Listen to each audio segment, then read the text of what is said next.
गया कि इस एक सूरत में राज क्या है। इमाम शाफी रहमतुल्लाह अलैह फरमाते हैं अगर बकिया कुरान पाक ना भी नाजिल होता, ये एक सूरत अल्लाह नाजिल फरमा देता तो ज़िंदगी गुजारने के लिए एक सूरत ही काफ़ी है। पूछा गया इसमें वजह क्या है, फरमाया देखें इस सूरत में हमारे आका की शान भी आ गई है, इस सूरत में काफिरों को डांट डपट भी हो गई है, इस सूरत में ईमान वालों की शानें भी बयान हुई हैं और इस सूरत में ईमान वालों को सबक भी दिया गया है। अब ज़रा सूरत की तरफ आते हैं और साथ साथ यही मौजू हमारा। अल्लाह फरमाता वल असर, महबूब मुझे तेरे ज़माने की कसम है। आला हज़रत रहमतुल्लाह अलैह ने कंजुल ईमान में तर्जुमा किया महबूब मुझे तेरे ज़माने की कसम है। वल असर, वो एक बुज़ुर्ग दिल्ली शरीफ में बैठे थे मस्जिद में, तो एक आदमी मीठी चीज़ लेकर आ गया और उसने कहा हमारे बुज़ुर्गों का तरीका है कि इसके ऊपर ना कोई कुरान की आयतें पढ़ के जो गुज़रे हुए ईमान वाले बुज़ुर्ग हैं उनकी साले सवाब कर दें, बड़ी अहम बात है। तो साथ एक दूसरा आदमी भी बैठा हुआ था मस्जिद में, तो जब उसने देखा कि वो हज़रत साहब मीठी चीज़ के ऊपर कुरान की सूरतें पढ़ रहे हैं तो उसने कहा ये तो बिद्दत हो गई है। तो वो पढ़ने वाले हज़रत साहब ने कहा कि भाई तुम्हें पता है बिद्दत किसको कहते हैं? उसने कहा जी बिद्दत उसको कहते हैं जो हुजूर के ज़माने में ना पाई जाए। तो अल्लामा साहब ने कहा मुझे बता अब ज़माना किसका है? वल असर, महबूब मुझे तेरे ज़माने की कसम, इन्नल इंसान लफ़ी खुस्र, बेशक इंसान नुकसान में है, इंसान घाटे में है, इंसान खसारे में है। बड़ी काबिल तवज्जो बात है। इन्नल इंसान लफ़ी खुस्र, इंसान नुकसान में है, इल्लल्लज़ीना आमनू व अमिलुस्सालिहात, लेकिन जो ईमान लाने के बाद नेक अमल करता है कामयाबी उसके कदम चूमती रहती है। इंसान घाटे में है। हाँ, मुफ्ती अहमद यार नईमी रहमतुल्लाह अलैह ने इस आयत के ज़िमन में कुछ चीज़ें नकल की हैं कि इंसान घाटे में है। उन्होंने कहा एक आदमी है उसको एक ख्वाब आ गया। वो ख्वाब क्या था कि उसने देखा एक जंगल है और उस जंगल में मेरे पीछे एक शेर लग गया है और पीछे पीछे शेर है, आगे आगे मैं हूँ। कहते चलते चलते मैंने क्या देखा, आगे एक खंदक आ गई है और मैंने कहा चलो खंदक में छलांग मारूंगा, इस शेर से बच जाऊंगा। क्या देखा तो खंदक में एक सांप मुंह खोल के बैठा हुआ था और फिर उस खंदक के किनारे पर एक दरख्त था, उस दरख्त के ऊपर मैं चढ़ गया। मैंने क्या देखा कि सफ़ेद और काले चूहे आ गए और उन्होंने उस दरख्त को जड़ से काटना शुरू कर दिया और जैसे उस दरख्त को जड़ से काट दिया तो वो दरख्त खंदक के अंदर गिरा और उस ख्वाब देखने वाले को जाग आ गई। अब वो एक अल्लामा साहब से अपनी ये ख्वाब बयान कर रहा है, तो वो बुज़ुर्ग साहिब नज़र थे, साहिब बसीरत आदमी थे, साहिब बसारत थे। उन्होंने जो जुमले कहे वो क्या थे? उन्होंने कहा सुन, वो जो जंगल है वो तेरे ख्वाब में एक दुनिया है और वो जो पीछे तेरे शेर लगा है वो हज़रत इज़राईल अलैहिस्सलाम मलकुल मौत हैं और वो जो तूने खंदक देखी है वो तेरी कब्र है और जो उसके अंदर सांप बैठा है वो तेरी कब्र का अज़ाब है और वो जो तूने दरख्त देखा है वो दरख्त तेरी ज़िंदगी है, तेरी उम्र है और जो सफ़ेद और काले तुमने चूहे देखे हैं वो तेरी दिन और तेरी रातें हैं, रातें काली और दिन सफ़ेद हैं। और जो उन्होंने काट के उसको दरख्त को गिरा दिया है, गोया ये बता दिया है कि ये ज़िंदगी के दिन जो गुज़र गए हैं ये दोबारा वापस नहीं आने। इल्लल्लज़ीना आमनू व अमिलुस्सालिहात, ईमान लाने के बाद नेक आमाल करते रहना, ये जहाँ भी संवर जाएगा वो जहाँ भी संवर जाएगा।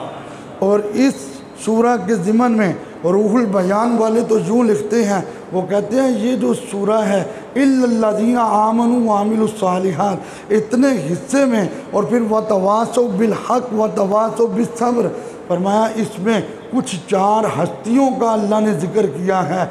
आमनू, इससे मुराद हज़रत सिद्दीक़ अकबर रज़ी अल्लाह ताला अन्हु हैं। जब पूछा गया आपकी वालदा से कि अबू बकर की शान क्या है, तो आपकी वालदा ने फरमाया क्या पूछते हो। इस सिद्दीक पाक की शान ये है कि जब ये मेरे पेट में थे और मैं बुत खाने में जाती थी और मैं बुतों के आगे झुकने का इरादा करती थी, तो अबू बकर मेरे पेट में अकड़ जाता था। इसने पेट में रहकर कभी मुझे बुतों के आगे झुकने नहीं दिया था। वामिलुस्सालिहात को देखना हो तो साहिब रूहुल बयान कहते हैं, देखो फारूक आज़म को, जिनके बारे सरकार फरमा रहे हैं कोई आसमान के सितारों के बराबर किसी की नेकियां देखनी हो तो वो मेरे उमर बिन खत्ताब की नेकियां हैं। वतवासौ बिल हक, हक की वसीयत देखनी हो तो फिर हज़रत उस्मान गनी रज़ी अल्लाह ताला अन्हु को देखें। जब 40 या 50 दिन पानी बंद हो गया मदीना शरीफ में, एक घर में आपको बंद किया गया, लेकिन उस्मान पाक ने उस वक़्त भी मदीने में जंग नहीं होने दी, किसी का खून नहीं गिरने दिया। और फिर कहा बिसब्र देखना है तो अली पाक को और अली पाक का पूरा घराना देख लो, जिन्होंने हर कुछ देकर इस्लाम के लिए सब्र की ऐसी मिसाल पैदा की कि क़यामत तक कोई सब्र बयान करे और इन हस्तियों का जिक्र ना करे तो फिर उतनी देर तक सब्र का चैप्टर मुकम्मल ही नहीं होता है। इल्लल्लज़ीना आमनू व अमिलुस्सालिहात व तवासौ बिल हक़ व तवासौ बिस्सब्र। इंसान की कामयाबी का राज एक हदीस में रात बैठ के लिख रहा था। हदीस बड़ी लुत्फ़ वाली है, मुझे बड़ा मज़ा आया। पहले जी हदीस चंद किताबों में कुछ चंद जुमलों में मिलती थी, लेकिन आज कुरान पाक की तफसीर में ये हदीस मुझे पूरी मिल गई। नबी पाक सल्लल्लाहु अलैहि वसल्लम एक दिन अपने 4 यारों के अंदर तशरीफ़ फरमा थे। क्या मंज़र होगा, मेरे लजपाल के 4 यार बैठे हैं और अल्लाह के रसूल उनके दरमियान तशरीफ़ फरमा हैं। और मैं सहाबा मुझे 3 चीज़ें बड़ी पसंद हैं, ऐ मेरे यारों मुझे 3 चीज़ें बड़ी पसंद हैं। नंबर 1 मुझे खुशबू बड़ी पसंद है, नंबर 2 मुझे औरत बड़ी पसंद है, और नंबर 3 मुझे नमाज बड़ी पसंद है। इसीलिए तो सरकार ने फरमाया कुर्रत वैनी फिस्सलात, नमाज मेरी आँखों की ठंडक है। हज़रत सिद्दीक पाक ने अर्ज़ किया आका अब मेरी बारी आ गई है। आका मुझे भी 3 चीज़ें बड़ी पसंद हैं। पहली चीज़ ये है मेरी आँखें हों और आपका रुखे अनवर सामने हो, मैं आपको देखता रह जाऊँ। और दूसरी चीज़ ये है आपकी महफिल की हाज़िरी मुझे बड़ी पसंद है। और तीसरी चीज़ ये मेरा माल, मेरी जान और मेरी औलाद ये तेरे कदमों पे कुर्बान हो जाएं। ये तीनों चीज़ें मुझे बड़ी पसंद हैं। उमर पाक ने अर्ज़ किया आका अब मेरी बारी आ गई है। गोया इस हदीस में तो तरतीब खिलाफत भी बताई जा रही है। हज़रत उमर पाक ने अर्ज़ किया आका मुझे पहली चीज़ अल्लाह के प्यारों से मुलाकात बड़ी पसंद है, और दूसरी चीज़ अल्लाह के दुश्मनों पे और आपके दुश्मनों पे सख्ती बड़ी पसंद है, और तीसरी चीज़ मुझे अदल व इंसाफ बड़ा पसंद है। हज़रत उस्मान पाक ने अर्ज़ किया आका अब मेरी बारी आ गई है। आका पहली चीज़ मुझे इस्लाम की प्रचार बड़ी पसंद है। मेरा दिल करता है मैं जिस कोने में भी खड़ा रहूं मैं इस्लाम की बात करता रहूं। मुझे भूखों को खाना खिलाना बड़ा पसंद है। और तीसरी बात आका जब लोग सोए हों मुझे सुबहान रब्बी आला कह के सजदों की लज्जत लेना बड़ा पसंद है। हज़रत अली पाक ने अर्ज़ किया आका अब मेरी बारी आ गई है। हज़रत अली पाक ने जो जुमले कहे आका मुझे पहली चीज़ जंग हो रही हो और उस जंग में तलवार उठा के दीन इस्लाम के दुश्मनों पे चलाऊं, ये मुझे बड़ा पसंद है। दूसरा आका मुझे गर्मी का रोज़ा बड़ा पसंद है। और ईमान वालों तुम गर्मी में रोज़ा रखते हो तो देखो पसंद किसकी है। अर्ज़ किया आका मुझे गर्मी का रोज़ा बड़ा पसंद है, और आका मुझे मेहमान नवाजी बड़ी पसंद है।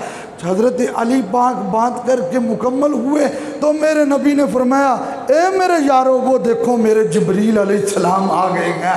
हज़रत जिब्रील अलैहिस्सलाम ने अर्ज़ किया आका आपकी भी 3 चीज़ें होगी और आपके चारों यारों की भी 3-3 चीज़ें हो गई हैं। और जिब्रील भी सिदरा से आ गए अपनी 3 चीज़ें बताने के लिए।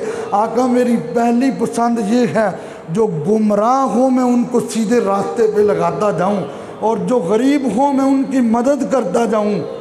और आका तीसरी पसंद ये है जिब्रील अल्लाह से हम कलाम होता रहे, अल्लाह से बातें करता रहे। अभी जिब्रील ये बातें करके वापस गए।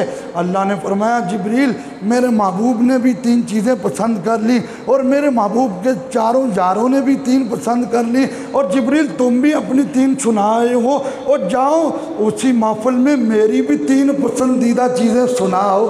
हज़रत जिब्रील अलैहिस्सलाम आए उस प्रोग्राम में जहाँ चारों यार बैठे हुए हैं और मदीने के लजपाल बैठे हुए हैं, और किया आका हम सबकी 3 चीज़ें हो गई हैं, अब अल्लाह की 3 पसंदीदा चीज़ें सुने। ये हैं इंसान की कामयाबी का राज, पूरी हदीस का लुबे लुबाब है जो मैं आपको बताने लगा हूँ। अर्ज़ किया आका अल्लाह को जो पहली चीज़ पसंद है वो गुनाहगार जो तौबा करते हुए आँखों से आंसू बहाता है, उसके तौबा करने वाले आंसू रब को बड़े पसंद है। और दूसरा जो बेकरार है उसकी दुआ रब को बड़ी पसंद है। और तीसरा जिसके दिल में तकब्बुर हो, गरूर हो, उसको सज़ा देना ये रब को बड़ा पसंद है।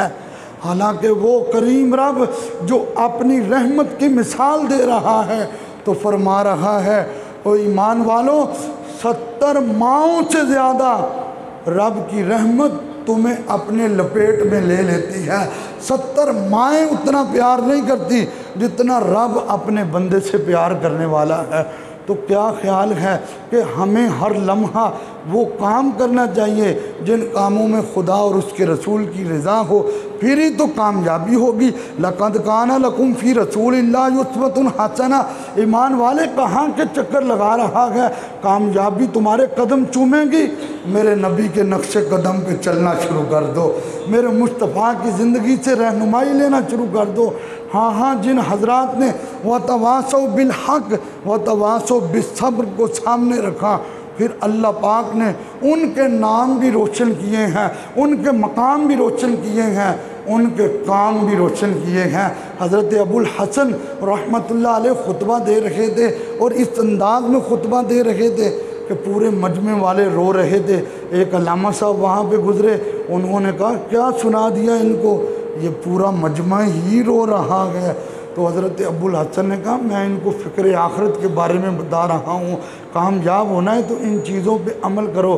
तो वो अल्लामा साहब कहने लगे सारी चीज़ें छोड़ दो, इनको एक ही जुमला कह दो, अगर क़यामत वाले दिन रब ने पूछ लिया मैंने तो तुम्हें अपने लिए बनाया था, तू किसके लिए जीता रहा है, तो उस वक़्त क्या जवाब होगा। आइए आज के इस दर्स में हम इस बात की तरफ तवज्जो करते हैं कि हमने ख़ुद भी कामयाब बनना है और अपने बच्चों को भी कामयाब बनाना है, अपनी बैठक यानी अपने दोस्तों को भी कामयाब बनाना है। और वो एक ही सूरत है मेरे नबी के नक्शे कदम पे चल के वल अस्र इन्नल इंसान लफ़ी खुस्र इल्लल्लज़ीना आमनू व अमिलुस्सालिहात व तवासौ बिल हक़ व तवासौ बिस्सब्र। अल्लाह पाक हम सब का हामी व नासिर हो। ला